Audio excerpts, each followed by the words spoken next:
السلام عليكم، يا رب تكونوا بخير. النهارده هنتغدى سمك مشوي وتوميه اللي هي البطاطس المهروسه وبابا غنوج. هعمل انا التوميه والبابا غنوج والرز والسلطه، والسمك جاي لنا مشوي جاهز. جبت بطاطسيتين حلوين كده وقطعتهم شرايح من غير ما اقشرهم كده، حطيت عليهم حبه ملح ورفعتهم على النار.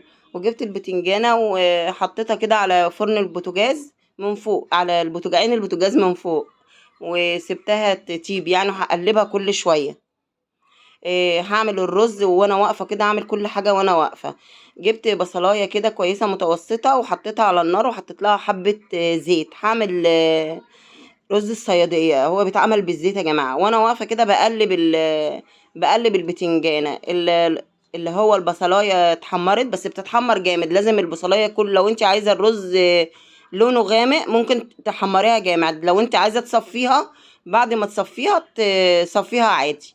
وجبت قرنين فلفل كده احمر على اخضر كده، وفيهم واحد فيه نسبة حرقية شوية كده، وحطيته على النار. وكمان حطيت لها حتة دقة صغيرة، توم على فلفل، وقلبتها تقليبة كويسة وسبتها تغلي على النار. البطاطس بردك معايا بتغلي، والرز هو هحط الرز يعني على المية. وحطيت حبة كمون وحتة صغيرة مرق الدجاج، حتة صغيرة خالص. هقلبهم تقليبة كده كويسة مع بعضيهم واسيبهم يغلوا غلوة. وحطيت لهم حبة كزبرة، يبقى حطيت نص واحدة مرق الدجاج، وحطيت حبة كمون وحبة كزبرة، وحطيت دقة، وحطيت فلفل مقطع كده اخضر على احمر وكده. وبعدين غسلت الرز وهحطه على المية دي، اللي حاطه المية قد الرز بالظبط. يعني كنت يعني كيلت المية والرز قد بعض بالظبط. وسبت هسيبه احطه على النار كده وهسيبه عادي يعني يغلي. وحطيت له حبة ملح، بقية الملح بتاعه لان الدقة كان فيها ملح.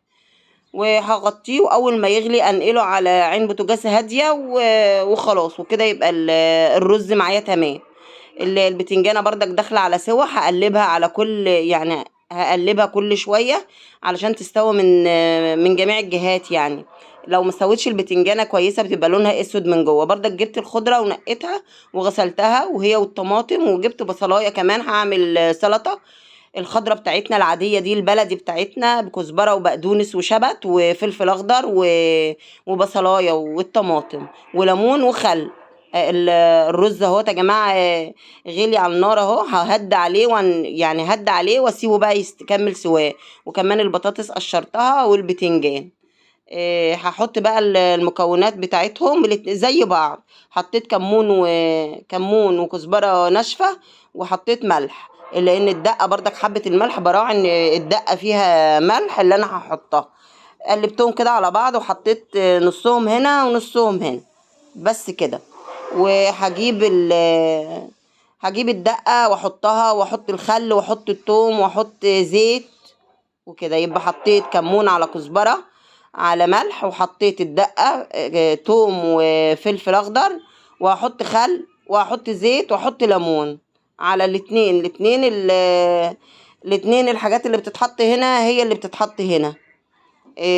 البطاطس المهروسة ديت هخلط كل المكونات دي كلها تخلط كده كلها مع بعضها وتبقى كده جهزت. قطعت السلطة، حطيت خضرة مشكلة، كزبرة على بقدونس على شبت وبصلاية صغيرة والطماطم. وحطيت قرن فلفل، نص قرن فلفل حراق بس هو جوه المكونات يعني. وعصرت ليمونة، واحط خل واحط ملح واقلبها وكده. السلطة البلدي بتاعتنا كده جاهزة. هقلبهم كده مع بعضيهم وكده جاهزه. ما حطيتش توم، انا حطيت بصل ما حطيتش توم. لو انا ما كنتش حطيت بصل كنت حطيت فص توم كده صغير. قلبهم كده مع بعضيهم وكده كده تبقى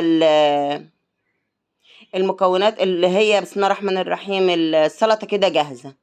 على الغرف بقى ادي الرز، وادي اللي هي بابا غنوج، والبطاطس المهروسه، والسمك كنا جايبينه يا جماعه مشوي جاهز وحطيت معاهم خضره وعيش وخيار مقطع. بسم الله ما شاء الله، كانت اكله جميله جدا في منتهى الجمال اهي. بصوا يا جماعه والله شكلها تحفه. كنت انا عايزه اجيب السمك واشويه في البيت. هو جالي مشوي بقى. انا بشويه في فرن البوتاجاز، بطلع المراره بتاعته من جوه، عملته قبل كده على القناه. وبشويه في فرن البوتاجاز بيبقى جميل جدا. روعة والله، ما بيبقاش لا فيه حرق ولا اي حاجة، بيبقى طعمه جميل. ده بردك يا دوبك انا هو كان كمان جاي متملح. حطيت له عليه الليمون وبس يعني، وحبة الخضرة دول. هنا يا مليك. يا رب وصفتي تكون عجبتكم، والسلام عليكم ورحمة الله وبركاته.